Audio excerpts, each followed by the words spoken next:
sempre uma coisa para pagar a outra. E vocês sabem que geralmente cartão de crédito, cheque especial, tudo é juro composto, né? E vai aumentando enormemente. Até que então todos os serviços financeiros já tinham se esgotado e ele começou a usar a agiota. E vocês sabem que a agiota é uma categoria bastante compreensiva e acolhedora, né? Super assistencial, né? E aí, verdadeiros aportes. Quando entrou a questão do agiota, tudo bem, no início, até o momento que ele também não conseguiu pagar o agiota. E aí você sabe como é que reage, né?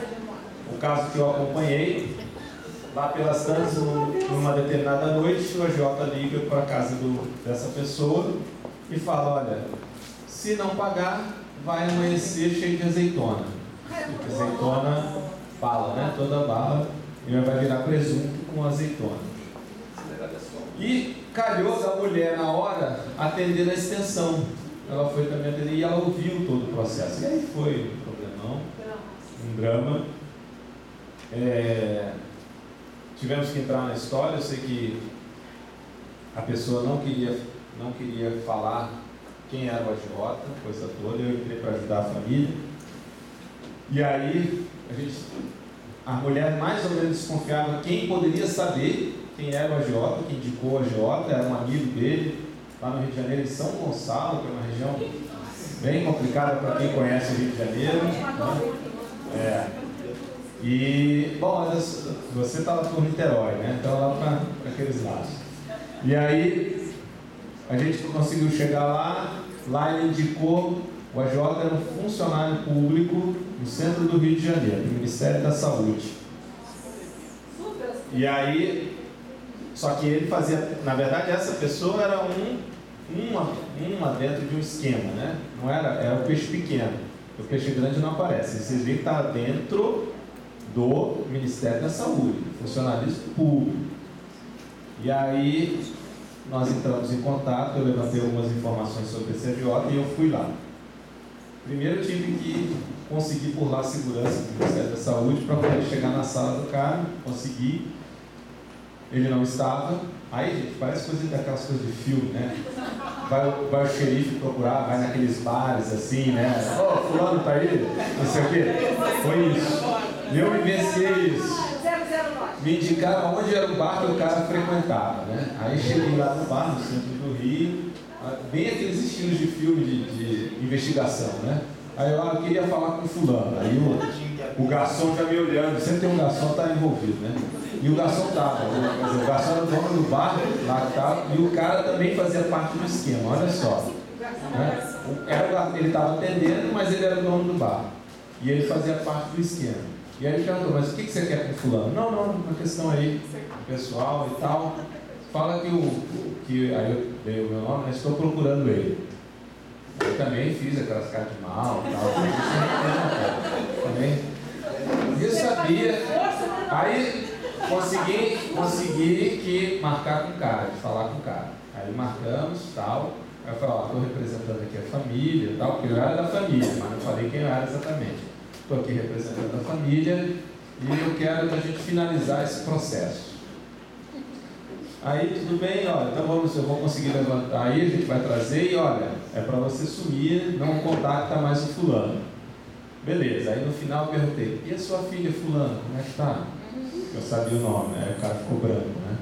Manda um abraço para ela. Só para ele. E aí nós marcamos no Banco do Brasil, no centro da cidade, cheio de gente, para poder fazer a transferência do dinheiro. Né?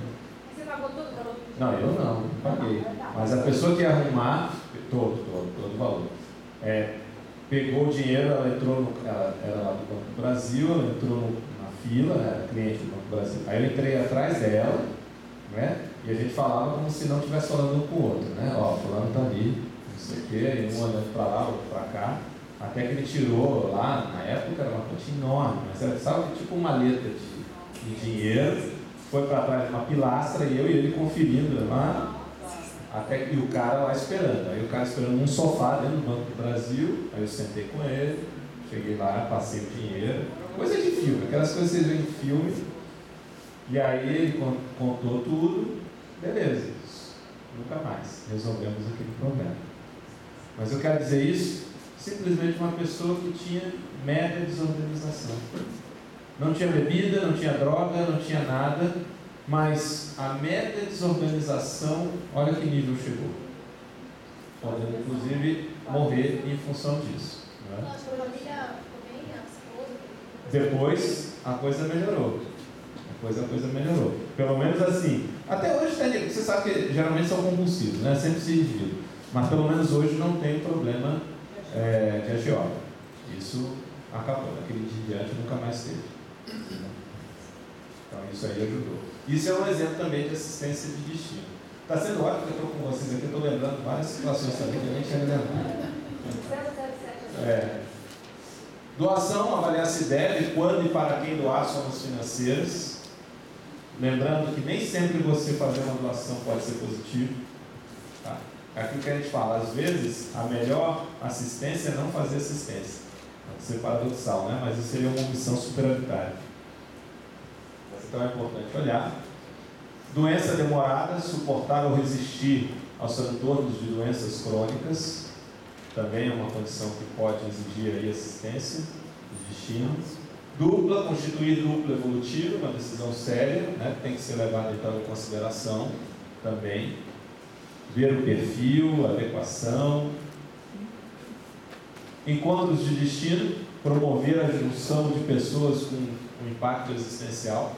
Às vezes você vai servir de intermediário também, ou você pode vivenciar um encontro de destino. Oi? O impacto na sua vida, na sua existência. Vai ter uma repercussão na sua vida. Tá? Epicentrismo consciencial, alcançar a condição de neopatamar assistencial, então quando a pessoa assume uma condição de epicentro consciencial. EQM, que é a experiência de quase morte, quando a pessoa passa por um fenômeno desse, então adaptar a vida após a vivência da experiência de quase morte. A pessoa muitas vezes vai ter que ela redefine valores, prioridades na vida. Então a EQM ajudar uma pessoa também nessa condição. Evoluciólogo, encontro ou entrevista com o evoluciólogo. Uma situação dessa, quem tiver a oportunidade, realmente é um antes e depois, não é? Você ter a oportunidade de encontrar com um evoluciólogo. Seja intrafisicamente ou até fora do corpo, extrafisicamente, mas isso vai ter uma repercussão inevitável para a sua vida. Falência. Oi. Intra ou extrafisicamente? Exatamente. Intrafisicamente, através do próprio esquema? Não, intrafisicamente, ele também é intrafísico. Ok. Entendeu? Ele também está intrafísico. É consigo. Oi? Não, eu não. Oi? Olha, se ele quiser, você vai. Te garanto. Te garanto. Falência. Prevenir ou minimizar os efeitos da falência empresarial. Também é uma condição, né, porque vai afetar muita gente. Nós estamos acompanhando uma situação agora de uma empresa que está bem nessa situação. A empresa está numa situação em que ou ela vai mesmo para o espaço, e com isso vão ser centenas de pessoas que dependem daquela empresa, mais em torno de 2.000 que são assistidos por aquela empresa, então envolve milhares de pessoas, e ela está no patamar ou de ir para o buraco, ou simplesmente de dar um salto de se tornar uma referência. Vejam só os dois extremos. Tudo depende se vai conseguir fazer uma transição ou não, uma transição de donos. Se conseguir, essa empresa ela vai se tornar uma referência internacional. Se não conseguir, a tendência é ir à bancarrota. Então, a gente está bem aqui acompanhando o caso assim, bem de perto. Gravidez, atender as necessidades do feto e desenvolvimento da gestante, contribuir nesse sentido. Às vezes tem alguém na família, não uma pessoa diretamente, mas contribuir aí e ajudar. Vocês sabem, por exemplo, a questão do gestante, né, e a questão ou uma criança pequena, tem o que se chama de período crítico, quando a criança, dentro do desenvolvimento, ela tem que receber determinados nutrientes e inputs. Se ela não receber até aquela data, nunca mais ela vai desenvolver adequadamente. Então você tem isso dentro da própria biologia, né, chamado período crítico. Greenvex, aí mais dentro das nossas coisas, constituiu participar do grupo de investidores existenciais. Eu tive a oportunidade de participar da fundação do primeiro Greenvex, 9 de fevereiro de 1992, e todo mundo ali que participou, aquilo teve e tem uma repercussão grande na nossa vida. Instituição conscienciocêntrica, criar e contribuir para o desenvolvimento da instituição conscienciocêntrica. Eu já voluntariei diretamente em 3 instituições, o IPC, o CAEC, e ajudei a criar, a fundar a Apex, né, que eu estou até hoje. Então, também é algo que é antes e depois. O Valdo costuma brincar que ele é refém dos verbetes, né, que é o trabalho dele maior hoje. Eu falo que eu sou escravo da Apex, não sou refém, não, sou escravo da Apex. Então, é essa sensação de compromisso, que você não tem, é aquilo que a Marlene estava querendo saber, né? Posso até trazer uma outra situação que é nessa linha. A gente tinha que participar de reuniões, enquanto eu estava como secretário-geral, do colegiado geral das ICs, o conselho das ICs. E aí outras pessoas também iam, que não eram o secretário-geral, mas de cada IC tinham que ir outros coordenadores também. E às vezes tinha o coordenador que falava, mas eu tenho prova para corrigir, não vou poder ir. E aí eu falava, mas eu não tenho essa alternativa. Eu também tenho prova para corrigir, mas não existe essa de eu não vou para a reunião porque eu tenho prova para corrigir. Então, sabe, quando a alternativa não existe devido à questão do comprometimento. Identidade interassistencial, que é identificar as diretrizes da Autoproexis. Então, eu já comentei aqui com vocês, tem um curso nosso que é com esse foco, que é a identificação das diretrizes da Proex, cujo objetivo é ajudar a pessoa a realmente encontrar, identificar qual é a diretriz, a linha básica da Proexis dela. Muita gente se pergunta sobre isso, o que ela veio fazer. Quando chega na Conscienciologia, vê que tem relação com a Conscienciologia, mas só isso não é suficiente. A Conscienciologia hoje é muito ampla. E às vezes a pessoa está até voluntariando, está dando aula, mas ela sente que falta alguma coisa. É o que nós chamamos isso, que falta o ajuste fino da Proex. A pessoa tem que fazer o seu ajuste fino, ou seja, tem que ir com maior precisão. Qual que é a sua linha de assistência? Qual que é? Você quer ser sinônimo de quê? Quer ser referência de quê? Isso é a identidade interassistencial. Da mesma forma que nós temos uma identidade profissional, a pessoa é nutricionista, psicólogo, engenheiro, médico, militar, radialista, você tem uma identidade do ponto de vista da assistência. Você é consciencioterapeuta, é parapedagogo, infecciólogo, progeciólogo, proexólogo. O que você é? Tem uma especialidade que você assume para fazer assistência. Nem sempre bate a profissão. Nem sempre. E a gente costuma, as pessoas têm um mito de que a profissão tem que ser a Proex. Há uma confusão entre profissão e Proex. Então a gente sempre coloca, profissão não é Proex. Pode haver a convergência, mas não necessariamente. Exemplo, a pessoa pode abrir uma padaria para fazer o seu pé de meia. Não é que ela tem Proex fazer pão, certo? E ele é um empresário, fez como estratégia para ter disponibilidade, daí. E ele tem disponibilidade para atuar. Nós temos exemplos na própria CCC. Felipe Mansur, que é coordenador do CAE, secretário-geral do CAE, ele tem a franquia da Subway aqui. A Proex dele é Subway. Acho difícil, certo? Fazer pão, não sei o quê, não acho. Mas é uma estratégia. Que faz a convergência, agora, que lhe permite dar disponibilidade de fazer pé de meia. Agora, claro, tem pessoas que vão ter uma profissão mais diretamente relacionada com aquilo. Um médico que é consciencioterapeuta, ou um psicólogo que é consciencioterapeuta, por exemplo. Há uma convergência direta nisso. Tá? Intermissão mudancista, aí falando extrafisicamente, que tem assistência de destino, obviamente, para consciências assistidas também. Então, a intermissão mudancista, até um verbete, é quando aquela intermissão em que vai mudar realmente a atuação da pessoa ao longo das suas vidas. Geralmente o marco disso aí é quando a pessoa começa a fazer curso intermissivo. Aquela intermissão que ela entra no curso intermissivo é uma intermissão que muda tudo, é o antes e depois. Então isso seria aí uma assistência de destino na intermissão, entre uma vida e outra. Lógico, você acha que toda intermissão tem esse caráter?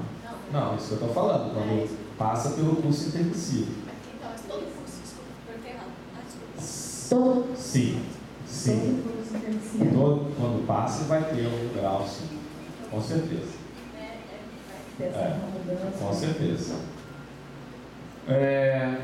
Inversão existencial, priorizar a evolução consciencial pela adoção da INVEX, a técnica da INVEX. Então, obviamente, isso é uma questão de destino séria. Né? Julgamentos, aqui é um ponto importante, porque a gente tem a questão quando deliberar sobre o destino de pessoas como em processos judiciais, né? Pega o pessoal do direito e para direito. Vejam só, se coloquem na posição de um juiz e que ele vai julgar ou emitir uma sentença.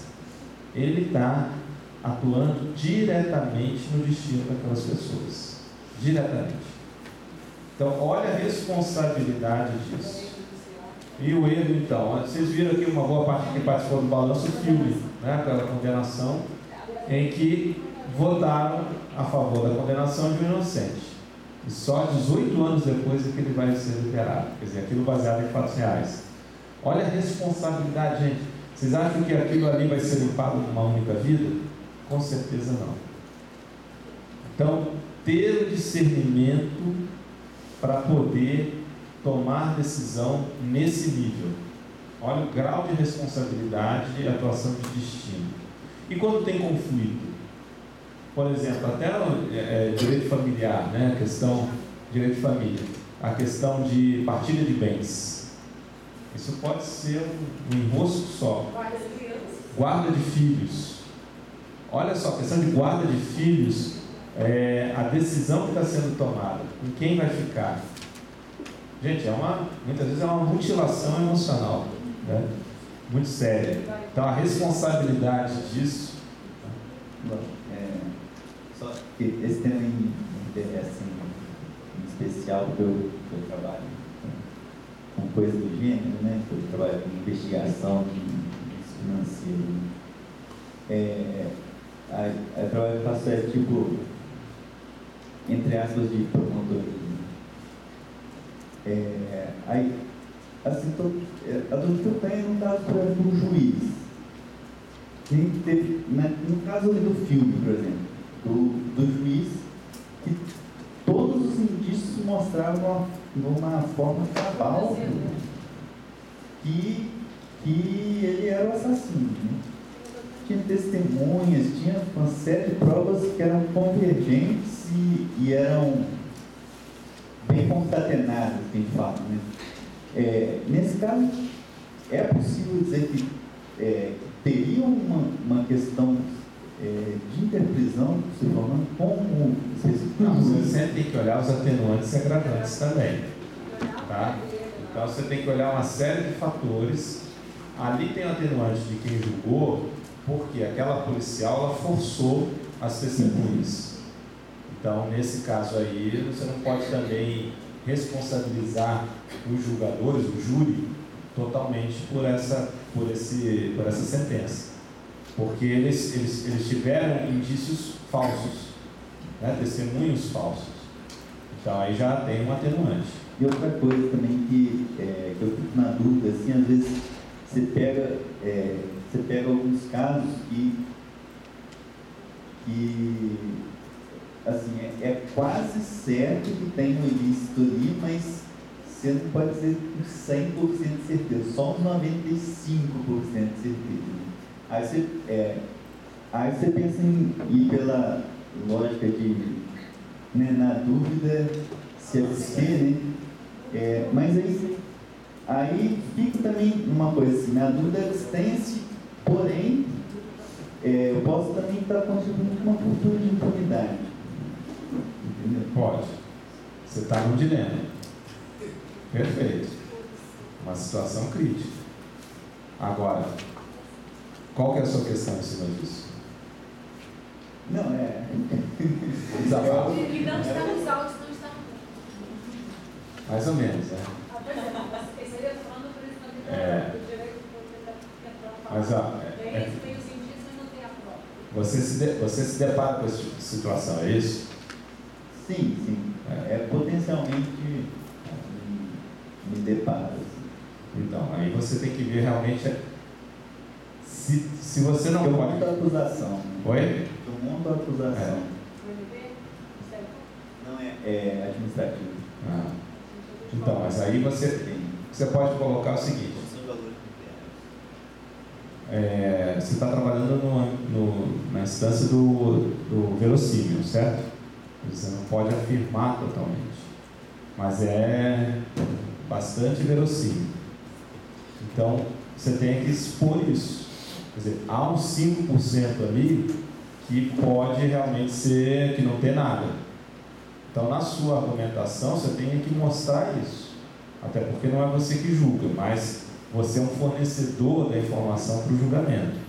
Então, realmente, da forma como você apresentar, vai influir no julgamento. Mas se você ressaltar isso, você não tem realmente totalmente os 100%. Tem muita discussão disso dentro do direito. A questão, até pouco tempo atrás, o processo das provas se exigia o corpo. Sem o corpo não dá para você, comprovar o assassinato e tal. Hoje já não é mais assim. Mas você teve, até um tempo atrás você tinha isso. Então, vai depender de que critérios que vão servir de parâmetro para realmente fazer o julgamento. Para cada situação são parâmetros específicos. Mas eu acho que dentro da sua condição é você tentar fazer o melhor mostrando todos esses itens.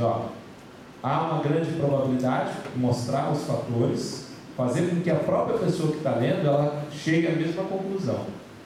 Mas também há um percentual que pode não ser. Entende? Teria isenção, né? Oi? Tem que ter isenção. Tem que ter isenção. Sem querer induzir a nada. Você tem que avaliar se o seu relatório não está sendo indutivo, indutor, tendencioso. São situações delicadas, sim. Assumir a coordenação de uma instituição concessionocêntrica, maxi dissidência, decidir romper com certo grupo em favor do trabalho maior.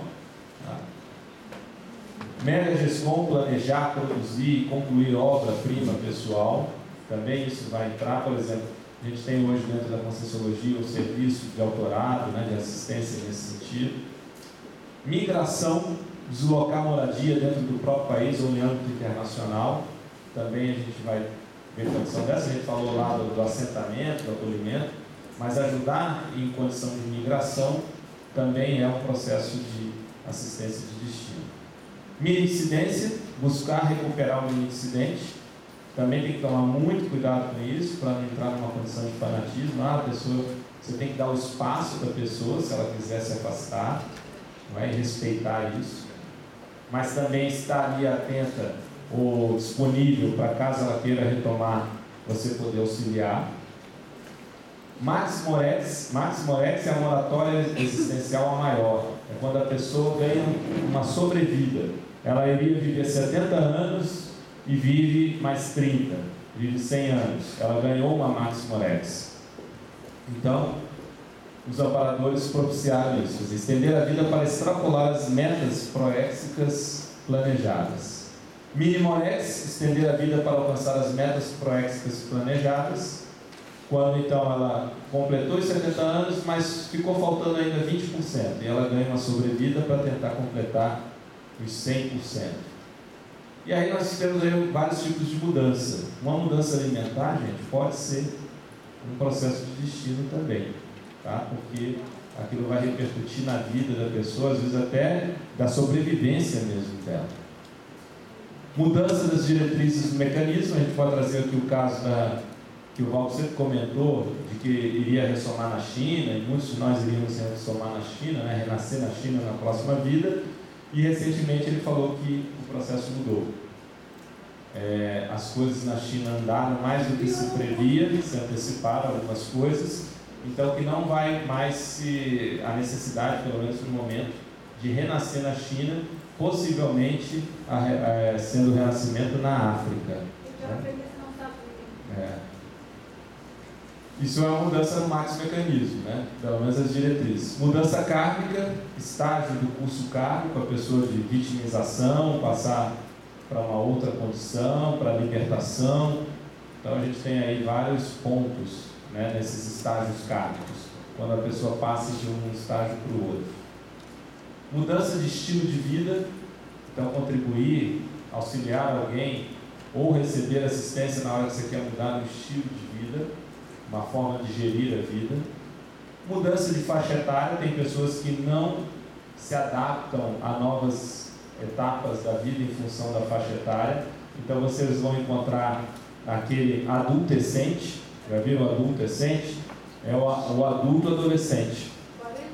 Então, ou o vovô garoto, né? Também que tem, a pessoa já está lá, já de idade, quer se vestir com a roupa dos jovens, adolescentes, quer dizer, ele não lida bem com o envelhecimento, por exemplo. Ou então aquela mulher que vai fazendo cirurgia, vai colocando tudo artificial, então tem o silicone, estica tudo, botox, toma banho de botox, e você vira uma boneca, né? Fica totalmente artificial, não sabe lidar com o envelhecimento, com a nova etapa da vida, tanto da homem quanto da mulher e tal. Então, ajudar numa adaptação, isso é importante, né? Ou aquilo que se fala da síndrome de Peter Pan, quer dizer, a pessoa ela nunca amadurece. Aí você vê hoje, tem a geração canguru, 30 e poucos anos, não saiu da casa dos pais, né? Ou tem a geração porta giratória, vocês já viram essa?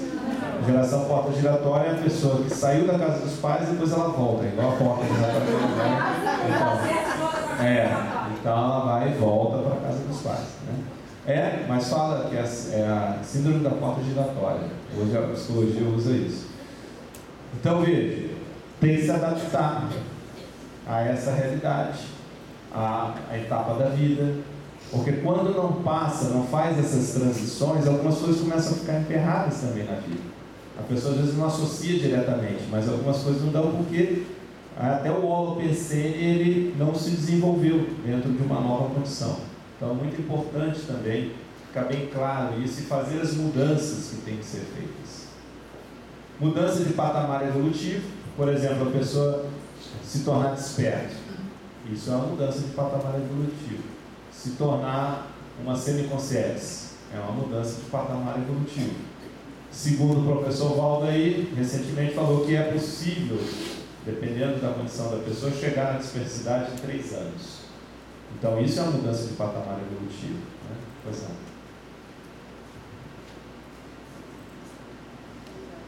Aí nesse caso você está colocando um exemplo bem impactante.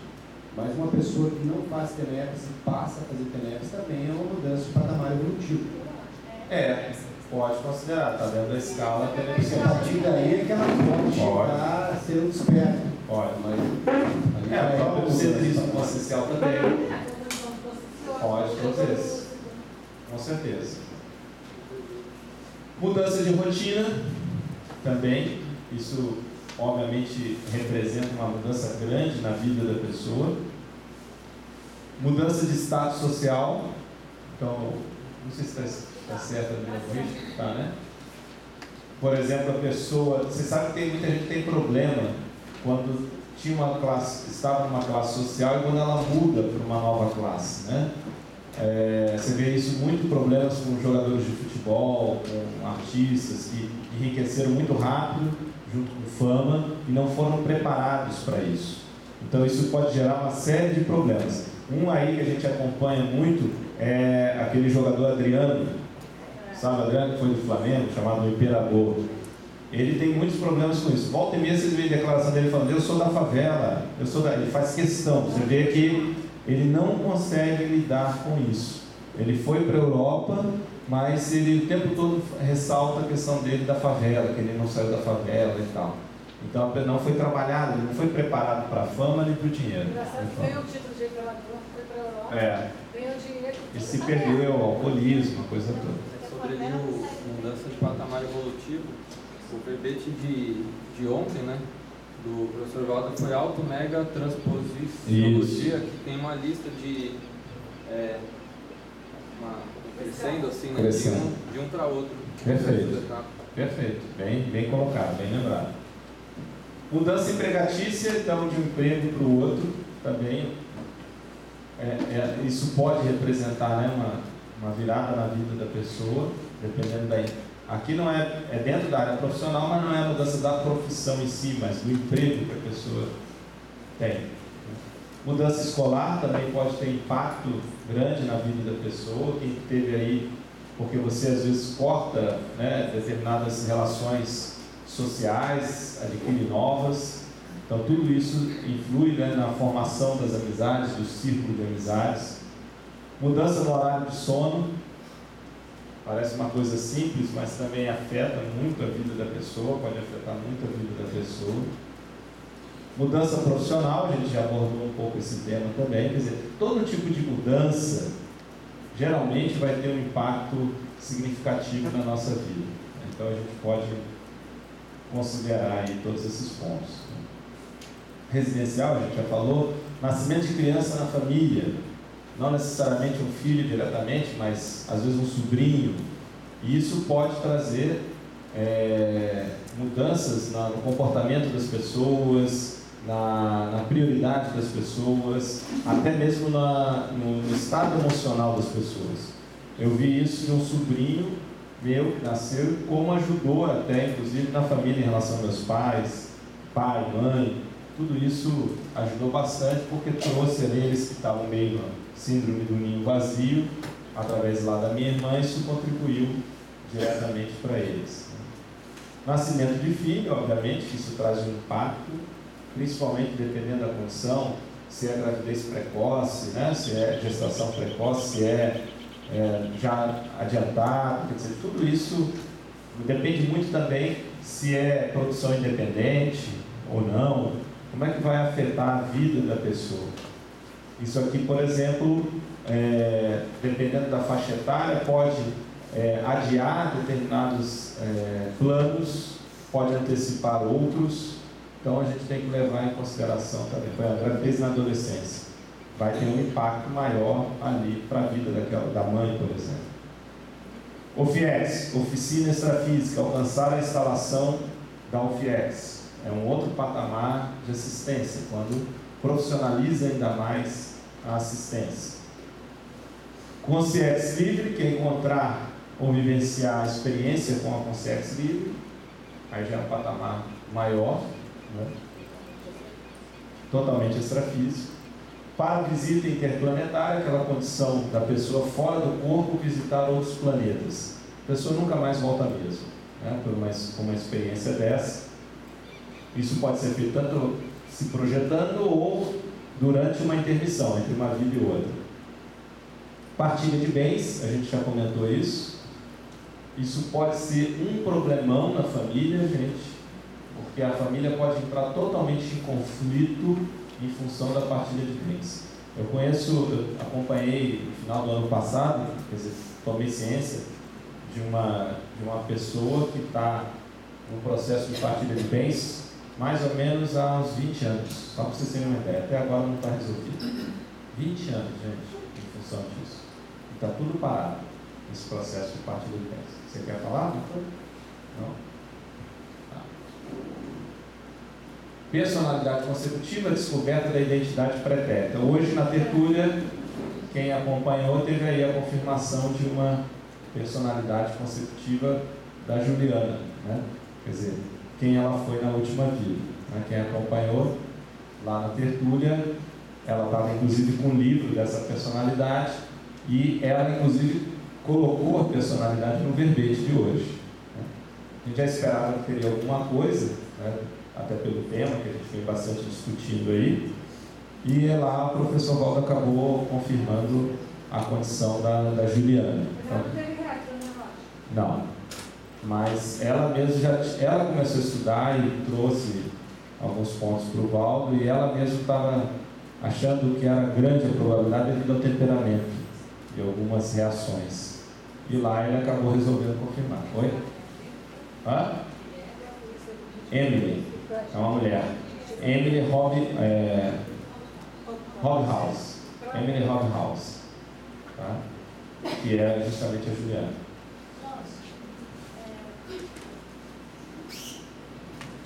Uma curiosidade que eu fiquei na hora, é a primeira vez que ele faz esse ensinamento a todo mundo? Não, outros casos ele já confirmou, mas não assim tertúlia. Tem outros casos que ele agora já até fala assim, mas quando falou assim com a pessoa de confirmação, não tinha sido na tertúlia. Isso me chamou a atenção, porque assim, várias pessoas do Brasil vêm. Não, o próprio, ela está falando do Pedro. Pedro, quando ele falou com ele, não foi na tertúlia. Dela foi confirmado na tertúlia. Então, para quem foi o Pedro? Pergunta para ele.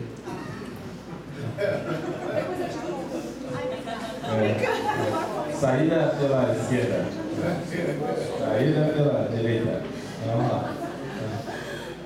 Pré-maternologia, aquela condição da pessoa ficar na sua psicosfera, às vezes por anos, com uma consciência. Geralmente aí tem uma condição de extraterrestrialidade, uma consciência que vai renascer aqui, na Terra. Então há uma adaptação, isso é chamado fenômeno de pré-maternologia. O caso do Aime, com o professor Val. Prisão, uma pessoa que passa pelo processo prisional, essa é uma condição também delicada, difícil. Uma vez eu dei uma palestra aqui, me convidaram para dar uma palestra aqui na cadeia. A cadeia é considerada cadeia modelo. Eles chamam de. Não era o cadeião, não sei se é o cadeião. Oi? É a penitenciária, né? E era já mais organizadinha e tal. E eles me chamaram para dar uma palestra, enquanto psicólogo, né? Para um grupo de presos que estavam se preparando para a liberdade. Vocês veem, tem que fazer toda uma preparação, porque estão muito tempo sem a liberdade. Então, como que é? A gente foi lá e fui falar sobre projeto de vida, vocês imaginam? Gerenciamento de vida, projeto de vida, mas foi bem interessante. E a necessidade de assistência. Agora, o que mais me marcou, que eu saí impactado daquele dia, foi olhar para aquele, né? Era um grupo assim, e olhar que aquelas pessoas, pelo menos nos meus preconceitos, não tinham cara de presidiários. Você olhava assim, aquele ali poderia ser o gerente do banco, aquele ali poderia ser não sei o quê, o outro empresário, o outro uma dona de casa, e era traficante de drogas, era isso. Aquilo me impactou. E pessoas que estavam ali precisando de ajuda. Então, isso é prepará-los para poder voltar à liberdade e continuar em liberdade, né? Se esperava, manter a liberdade, é uma assistência de destino bem clara dentro disso. Né? Pode fazer diferença. Pode fazer diferença. Então, esse é um ponto importante da gente pensar. Oi, que hora? Por favor, interessante nesses casos que eu vejo é que eles não têm consciência do próprio eu deles. Então, eles saem dali já com aquela fé fora deles, é externo, né? Logo externo. Agora, então, o sistema prisional nosso é deprimente, né? Porque muita coisa poderia ser feita. Lá, por exemplo, uma coisa que eu fiquei indignado, assim, um queria ensinar o outro conforme a competência que tinha, não sabia escrever e ler, queria ensinar, o outro sabia futebol, queria fazer tipo uma escolinha lá dentro, e o sistema não permitia. Quer dizer, você não precisaria de recursos, estaria um utilizando o outro, um fazendo assistência ao outro, e o sistema não permitia. Quer dizer, é um absurdo isso, um absurdo. Você cria, realmente é uma formação de criminosos, porque vão ficando naquilo que é totalmente patológico. E por que não permitir fazer um ensinar o outro? Né? Então, é uma condição assim complicada. Projeção vexaminosa, então quando a pessoa é tirada do corpo e ela se depara com uma situação que lhe cria constrangimento porque ela vê os seus erros. Ela sente um vexame. Né? Mas aí não é projeção vexaminosa. Né? Ou às vezes com se cobrar. Promoção profissional também pode ser uma questão que envolve transição, né? Envolve mudança. Publicação, ajudar a pessoa a escrever o primeiro livro. Recasamento, é uma outra condição também, hoje mais comum. A pessoa casou, separou e agora tem o casamento. E hoje você sabe, tem a Constituição, as configurações familiares modernas. Então você tem a pessoa que tem o seu filho do primeiro casamento, a mulher tem o filho do primeiro casamento, o marido com o filho do primeiro casamento, então se juntam, então tem o filho de cada lado do primeiro casamento, tem o filho novo, e aí você tem toda uma reconfiguração disso, né? Então tem, e às vezes o outro parceiro casou também, tem um outro filho, então aquele irmão do menino aqui tem um outro irmão que não é irmão dele, e assim vai se reconfigurando o processo familiar. Então como é que fica isso? Como é que lida com isso? Como é que atua nisso? Mas hoje é uma realidade, é uma situação. Então, o que envolve, quais são as demandas que aparecem dentro de uma condição dessa? São situações só para a gente pensar, para avaliar. Reciclagem existencial de todo tipo. Reproex é quando há uma redefinição da programação existencial. Então, tinha-se um planejamento, mas em função de algumas mudanças que não estão fora do seu alcance, e você tem que redefinir a sua programação. Então, a condição da reproex. Resgate da baratrosfera. Baratrosfera seria um ambiente extrafísico mais patológico, mais degradado, e aí você, então, fora do corpo, ou depois que dessomar, na intermissão, você ir até a baratrosfera para resgatar as consciências de lá, para fazer assistência. É uma situação difícil. É o que hoje tem se falado dentro da Conscienciologia da pré-intermissiologia. Nós nos prepararmos agora nessa vida para na próxima intermissão, ou seja, no período extrafísico, a gente poder fazer esse trabalho lá sozinhos, não contando com ninguém aqui. Que o mais impactou o pessoal foi isso. Então, ter a liderança assistencial, muitos de nós vamos começar a fazer esse processo para fazer o resgate de consciências que são do nosso passado, mas que estão naquela situação bastante degradada. Imagine, é como se a gente agora fosse entrar lá numa favela do Rio de Janeiro que não tem unidade pacificadora, e tem pessoas que você conhece que estão lá na boca do fumo, estão lá entre os traficantes, e você tem que entrar lá para fazer assistência e tirar aquela pessoa de lá. E muitas vezes a pessoa não quer sair de lá. Então, essa é a condição. Vocês imaginem o caso, quem assistiu o caso da Sheila, o que ela vai fazer extrafisicamente depois que ela dessomar? Ela vai mexer com o povo de fanáticos. Ela vai entrar na baratrosfera ligada ao processo islâmico, bélico, e tem que recuperar esse povo. Imagine o desafio que é isso. A dificuldade que é isso. Retomada de tarefa, então aquela pessoa que desviou da PROEX, e você ajudar a pessoa a recuperar, a entrar novamente na linha de atuação da sua programação existencial. Ou você mesmo, você desviou e agora você começa a retomar a sua programação existencial. Revelação da personalidade consecutiva, bom, isso a gente viu hoje. Na verdade foi uma confirmação. Saída da casa dos pais, então é um momento também crítico, uma mudança na vida da pessoa, de rotina, de autossustentação, de independência. Então, contribuir, ou você passar por isso, ou você contribuir, ajudar alguém para fazer essa condição. Agora, não adianta sair da casa dos pais e continuar sendo sustentado pelos pais. Aí não vai, né? Aí não vai. É você andar pelas suas próprias pernas. Separação. Então, momento de separar. Como é que vai dar o encaminhamento? O que isso vai significar? Como é que vai ficar a outra pessoa? Sabe que tem o luto da separação também, né? Como é que a pessoa lida com isso? As etapas do luto. Saber lidar com a perda. Isso influi na autoestima da pessoa. Geralmente, quem desencadeou o processo, conforme for, normalmente fica numa condição melhor para lidar com a situação. Não quer dizer que seja sempre. Depende de como foi, o motivo para ocorrer a separação. A pessoa que tomou a decisão. Geralmente é mais fácil para ela.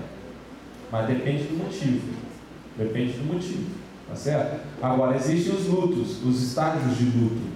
Da mesma forma que é o luto em relação a perda de um ente querido, a pessoa que morreu, existe, por exemplo, o luto em relação, as etapas de luto em relação à separação. A coisa fica patológica quando a pessoa estende esse estágio de luto. Sentir, sofrer, faz parte. Mas quando aquilo fica prolongado, aí já começa a haver um processo mais patológico. A pessoa tem que cortar isso. Ela tem que mudar isso. Por exemplo, isso é claro que você não tem um limite certinho, mas 2 anos já está mais que suficiente, de uma forma geral. Às vezes até menos. Tá? Mas claro que isso vai variar, mas de uma forma geral também não pode ficar aquilo lá de eterno. A vida continua, tem que ir para frente, e dependendo também da idade da pessoa, as condições, tudo isso pode ser muito mais rápido. A questão é a pessoa avaliar se ela não está prolongando aquilo sem necessidade. Serenão, encontrar ou entrevistar serenão, também é um outro estágio evolutivo mais avançado. Isso também é um ponto. Oi? Às vezes a gente acha que não, mas nunca se sabe, né? Mas de qualquer forma isso é fato.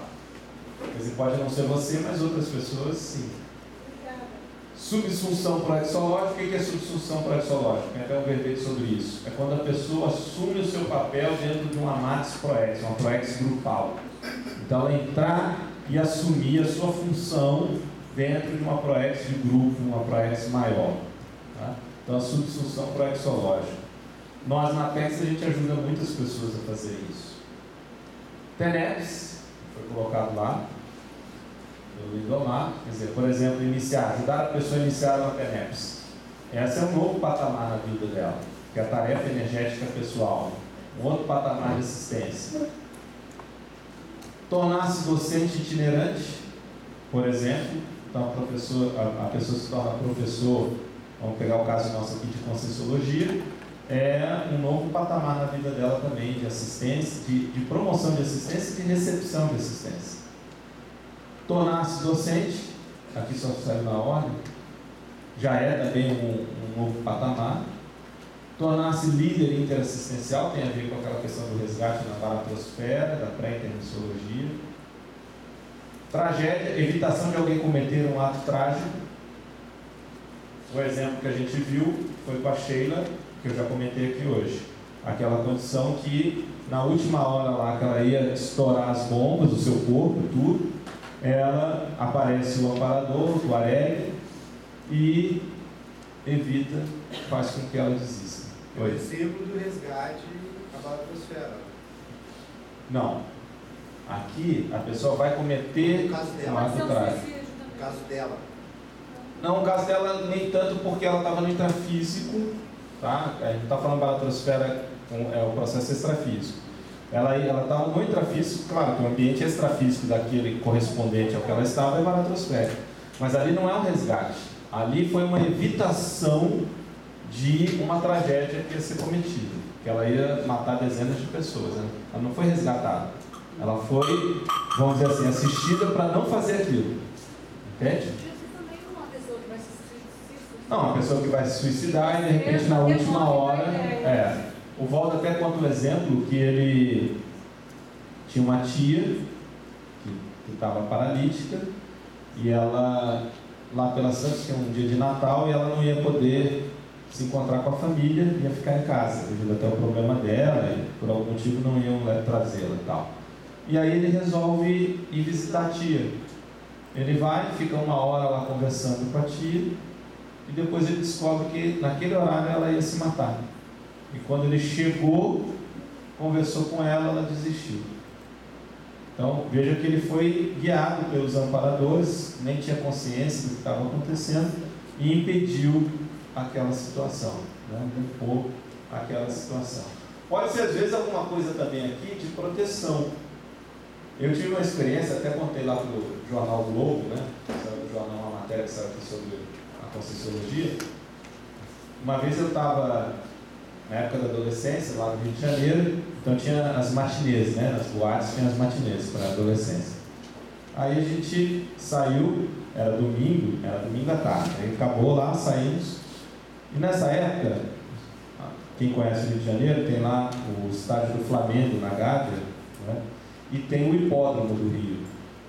Naquela época, a rua que separa, é uma mesma rua, de um lado tem o Clube do Flamengo e do outro o hipódromo. E naquela época os muros eram muito altos, inclusive os muros do hipódromo. Então você tinha aquela rua longa, dos dois lados com muro, né? Não tinha mais nada. Hoje em dia até os muros do hipódromo são rebaixados, você tem grade, você vê dentro e tal. Mas naquela época não. E aí eu e mais 3 colegas. Éramos 4.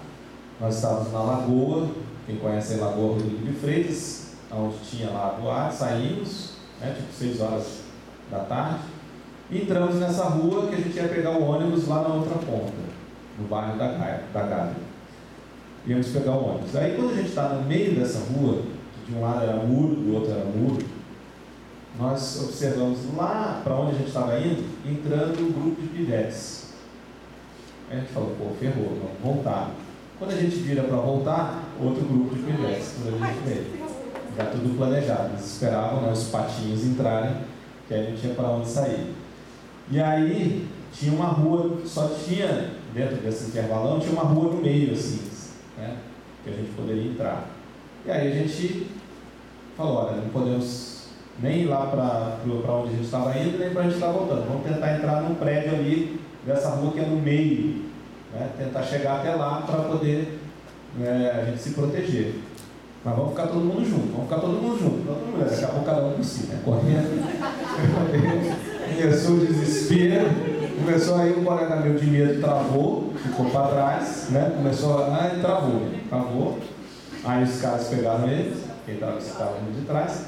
E eu fiquei naquele dilema de ajudar meu colega e de tentar me safar.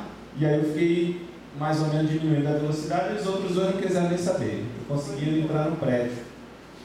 Quando eles entraram no prédio, né, o porteiro lá fechou a porta e tal. Aí eu tentei chegar. Consegui a tempo de chegar. Quando eu cheguei, o porteiro não deixou eu entrar. Não deixou, trancou e fiquei do lado de fora. Aí eu falei, ferrou, né? Vou tentar negociar. Aí, quando eu me virei e eu lembro que eu abri os braços assim, né, para tentar, pedir, né, tô sem dinheiro e tal, chegou um dos caras, né, chegou assim na minha cara, assim, olhando como se eu não estivesse. Olhando assim, virou assim, eles foram para lá. Aí todos saíram correndo, passando pela minha frente e eu fiquei assim, Fiquei invisível, que é o encapsulamento. Totalmente invisível e eles passando. Você já estava Já estava na Conscienciologia, mas na hora eu não pensei, vou me encapsular, só. E aí eles passaram correndo e não me viram. Eu fiquei totalmente invisível. Então aquilo ali foi bem uma assistência específica, nítida, total. Não, eles estavam dentro lá, eles só viram eu lá assim e os caras passando correndo. O outro ficou lá, assaltaram ele. Isso aí, não chegou a apanhar, mas foi roubado. Mas isso foi uma condição que eu vejo. Eu ia falar isso agora. Teve uma outra situação que também a gente pode considerar como assistência de destino, que ajudou a minimizar o impacto. Isso saiu até no jornal, acho que foi o Dia. Eu até tenho um jornal, tem até a matéria do jornal. O que acontece? Eu tinha assistido um curso do professor Wagner Alegrete, lá no Rio de Janeiro, sobre retrocognição.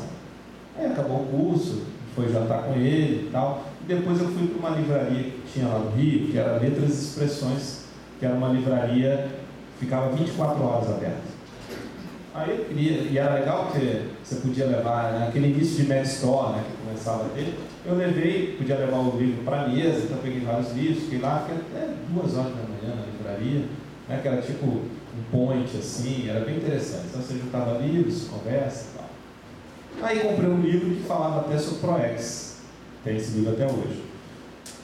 E peguei o ônibus, voltando para casa, e aí estou lendo o livro, eu sempre li em ônibus, nunca tive problema de ler em ônibus e tal. Eu estou lendo, e aí a livraria era em Ipanema e eu morava no Flamengo. Né? Então, corta a zona sul toda do Rio de Janeiro, passa por Ipanema, Copacabana, Leblon, Leme, depois Botafogo, até chegar no Flamengo. Então são pelo menos uns 40, 50 minutos naquele horário da madrugada. Eu estou lendo o tempo todo. Quando chega na praia de Botafogo, que é até próximo da minha casa, que a praia de Botafogo era pequena, e depois a minha casa começa no Flamengo, era próximo, eu estou todo arrumado, tudo, estou olhando, eu estava na segunda cadeira, tinha um motorista, né? O motorista fica no lado esquerdo, tinha uma cadeira depois do motorista, né? Um banco para passageiros, e tinha a minha cadeira. Com exceção da minha e da pessoa que estava na minha frente, todo o resto do ônibus estava lotado. Sempre 2 pessoas em cada cadeira, né? Só tinha vaga no meu e na pessoa da frente, que estava na minha frente. E depois o motorista. Quando chegou na praia de Botafogo, no início dela, me deu um troço. Eu falei, não aguento mais ler. Mas assim, uma repulsa, né? Aí eu coloquei o livro no saco plástico, estava no meu braço. E aí, gente, questão de segundos depois, o motorista dorme e vai para cima de uma árvore enorme, né, mas de frente. O que acontece? Nesse momento, qual é a tendência, né? Quando o ônibus bate de frente, pela inércia, eu seria jogado para frente, né? Olha só o que acontece. Eu estou assim, eu sou erguido, girado e colocado no chão aqui do ônibus. Assim mesmo. E o ônibus, isso tudo para mim em câmera lenta. Eu vi tudo isso acontecer. Era impossível eu ficar assim, protegido, abaixado aqui assim, né? Com o banco da frente aqui me protegendo. Eu fiquei assim. O ônibus foi para cima da árvore, o motorista morreu, a mulher da frente morreu e parou em mim. Várias pessoas foram para o hospital, braço quebrado, perna quebrada. Comigo não aconteceu nada. E eu totalmente saí assim, todo arrumadinho, nada. O acidente foi grande e saiu no jornal, tem foto do ônibus, a coisa toda. Na época, o Waldo até, perguntei para o Waldo, ele até comentou, olha, possivelmente usar a sua energia para evitar um mal maior. Poderia ter mais gente morrida. E ali a gente foi usar, aí no caso até para servir de doador de energia para uma condição dessa. Agora, efeito físico mesmo, para valer, de ser erguido, flutuar, girar e ser colocado no chão protegido. Lógico, pode ser alguma coisa com artrosoma, essas coisas? Não sei, não necessariamente. Tá? Não necessariamente, mas o fato é que isso aconteceu. De efeito físico mesmo e de uma proteção, uma intervenção ali. Mas bem indiscutível, né? Uma situação dessa é indiscutível. Eu tenho documentado, que eu tenho jornal, eu tenho tudo do acidente, tudo. Não com esse detalhe, né? Isso não saiu lá. Não saiu. Mas é uma evitação, de qualquer forma. Não de um ato de cometer um ato trágico, mas de sofrer ali, de uma proteção. Né? Uma condição dessa. A transmigração extrafísica, quando os consciências são levados para renascer em outro planeta, devido a uma condição mais patológica, normalmente. Né? E por último, aqui a troca de amparador da TENEPS também pode ser um momento sério na vida de uma pessoa, porque a troca de amparador significa uma mudança de patamar. Então, alguma coisa no destino dela está sendo modificada. Isso pode servir de indicador, se ela não se deu conta, para algo que está acontecendo na vida dela. Gente, alguma dúvida, questão até aqui? Do que a gente colocou agora, mais? Pega o microfone, por favor. Eu não quis falar na hora, mas depois apareceu a questão da reciclagem, né? Mas